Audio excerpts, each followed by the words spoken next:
Alaikum everyone. This is Huzaifah Ahmed from Rehan School Korangi campus.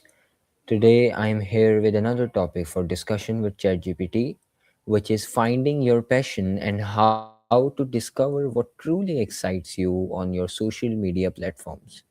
So let's begin. Hey ChatGPT, today the topic of discussion with you is finding your passion and how to discover what truly excites you on your social media platforms. That's a really great topic. I think a lot of people struggle with figuring out what lights them up, especially when social media can sometimes blur the lines between what we enjoy and what we think we should enjoy. What's been on your mind so far? Have you tried any exercises or just starting from scratch? I want you to tell me, what does it actually mean to have a passion? Is it a feeling, a skill, or something you build over time? Ooh, that's a really great question. I think passion is kind of a mix of things. On one hand, it's definitely a feeling, this deep, almost electric excitement about something that draws you in. But on the other hand, it often involves skills you develop, things you practice, learn, and get better at over time. And yeah, it's something you build. Sometimes you stumble on it, and other times you cultivate it by exploring different interests. So it's kind of a journey, really. Why is that so many people reach adulthood without knowing what they're truly passionate about? Yeah, that's really common. And there are a lot of reasons. Sometimes it's just the sheer pressure of adulthood. Society kind of pushes us to choose a practical path, and that can drown out the inner voice. Other times, people just don't get a lot of exposure to different things when they're young, so they don't even know what's out there. And honestly, a lot of it is just trial and error. People try different things, and eventually something clicks. So it's a process, even if it takes a while. Now, is the device follow your passion actually a good one, or can it be dangerous? That's a really nuanced point. I mean, on the positive side, it can be super empowering. It gives you permission to experiment, pursue what excites you, and live more authentically. But it can also be risky if it's treated as a simple formula. Like if you assume your passion is always going to lead to stability or success. Sometimes passions need to be balanced with practical steps, like building skills, financial planning, and being patient with yourself. So it's a good guide, but not the whole story. All right, now what's the main difference between a passion, an interest, and a hobby, and where do people get confused with it? Yeah, those terms get mixed up a lot. So, an interest is more like a general curiosity or something that sparks your attention. You think it's cool, but you don't necessarily dive deep into it. A hobby is something you regularly do for fun. It's more structured, like a practice or activity you return to. Passion, though, is that deeper emotional drive. It's something you can't shake, and it often motivates you to grow or even change your life. People get confused because all three can coexist. Like a hobby can spark an interest, and an interest can become a passion. So, it's kind of a continuum. All right, these three terms are identified and defined by you, but an example with them would be great to really differentiate between all of them. Absolutely.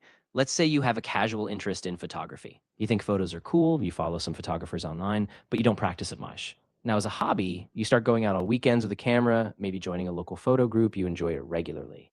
Then, if it becomes a passion, it's that driving force. You might feel a deep need to tell stories through images, invest in gear, and maybe even shift your career or life around it. So, in this way, interest is that spark, hobby is consistent practice, and passion is that all consuming purpose. All right, now how do you discover your own passion if you've never had a strong pull toward anything specific? Yeah, that's a really common struggle. And it's okay to not have that instant spark. I think a big part of it is giving yourself permission to explore a lot of different things. Small experiments, trying out new hobbies, even taking classes or volunteering in different fields. Pay attention to what energizes you, what you lose track of time doing. And don't rush it. Sometimes passion emerges from curiosity step by step. Just stay curious and open. Now, can passion be developed over time, or does it have to feel natural and instant from the start? Oh, definitely. Passion can absolutely develop over time. I mean, sometimes you don't feel that instant spark, but as you dive in, you start building skills, you get exposed to new perspectives, and suddenly you realize you're hooked. It's kind of like a slow burn. You invest time, you get curious, and that emotional pull can form naturally. So it doesn't have to be love first sight, it can be a relationship you grow. Now, what role does fear and self limiting beliefs play in blocking people from finding their passion? Yeah, fear and self limiting beliefs can be huge roadblocks. I mean, fear can keep you stuck in the familiar, even if it feels dull, because staying safe is easier than risking failure. And self limiting beliefs like, I'm not good enough or I missed my chance, they keep people from even trying new things. So to break through, it's often about questioning those narratives, taking small steps, and reminding yourself that passion is a journey. So it's okay to be perfect in the process. Okay, how do you turn a passion into something sustainable? A career, a brand, or a business? Yeah, that's a big step and it takes some intention. I think the first part is really understanding your passion's value. So, what problem does it solve or what unique perspective do you offer? Then you start small, maybe freelancing, building a portfolio, or testing ideas while you still have some stability. From there, you can grow by building a brand, connecting with an audience, learning about business, and iterating over time. So, it's about balancing that passion with strategy and being patient with the process. All right, now what happens when your passion stops exciting you? Does that mean it was never real? I want you to be detailed about it as it relates to every student I can think of. Yeah, that's a really important thing to unpack, especially for students who might be figuring things out. I think it's normal for a passion to ebb and flow. Sometimes the excitement fades because life gets busy or the novelty wears off. That doesn't necessarily mean it was fake or never real. It just means your relationship with it evolves. For students, this is super important because it's often tied to big decisions like choosing a major, a career path, or a first job.